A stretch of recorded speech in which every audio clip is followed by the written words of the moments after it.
Guys, আমি যে পুরী গেছিলাম আপনাদেরকে তো পুরো ইনফরমেশন দেওয়া হয়নি। পুরীতে গিয়ে ব্লগ করতে পারিনি, আমার ফোনে ক্যামেরাটা কেমন হয়ে গেছিলো।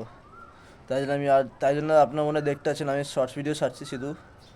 তা আপনাদেরকে বলে দিচ্ছি, ইনফরমেশনটা দিয়ে দিচ্ছি। আমরা গেছিলাম এখান থেকে ধৌলি এক্সপ্রেসে, হাওড়া টু পুরী ট্রেন। আপনাদেরকে বলছি কোন যদি যান তাহলে কোনো দিন মানে ধৌলি এক্সপ্রেসের টিকিট কাটবেন না। 12821 অ্যান্ড 12822 এই ট্রেনে আপনার মানে কাটবেনই না টিকিট। এত বাজে ট্রেনে ওটা ককরোচ, তারপর কাজগুলো এত নোচে হাই স্পিডে যাওয়ার পর।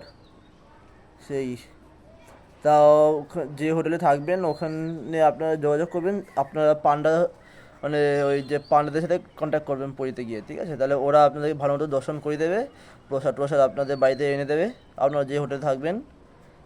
আর ওখানে পান্ডাদের সাথে একটু বেঁচে থাকবেন, কেন কি ওখানে পান্ডা এত মানে আপনাদেরকে টেনে নিচে টাকা বের করে নেয়। যে পান্ডাদের কাছ থেকে বেঁচে থাকবেন আপনারা। সো এইটুকু ইনফরমেশনটা ছিল। আর হয়েছে আমাদের আসতে সেই কষ্ট হয়েছে অনেক।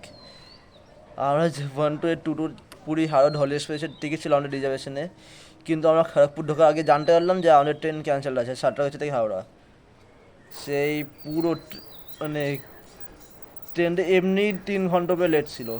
তারপরে যে খড়গপুর ঢোকার টাইম ছিল আপনাদের 5টার সময়, সেখানে ঢুকে 7টার সময়।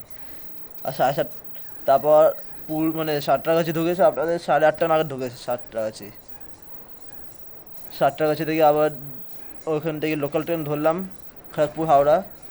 সেই হাওড়া ঢুকতে দেখতে 10টা বেজে গেছে আমাদের। তারপর হাওড়া থেকে একটা ট্যাক্সি নিয়ে তারপর শিয়ালদা, তারপর শিয়ালদা থেকে আবার বাড়ি। তাই জন্য আমি পুরো ইনফরমেশনটা এখন দিলাম, আমি ব্লগটা দিতে পারিনি, এই জন্য আমাকে ক্ষমা করবেন প্লিজ। কিন্তু এটুকু ইনফরমেশন দেওয়া ছিল। ওকে, বাই।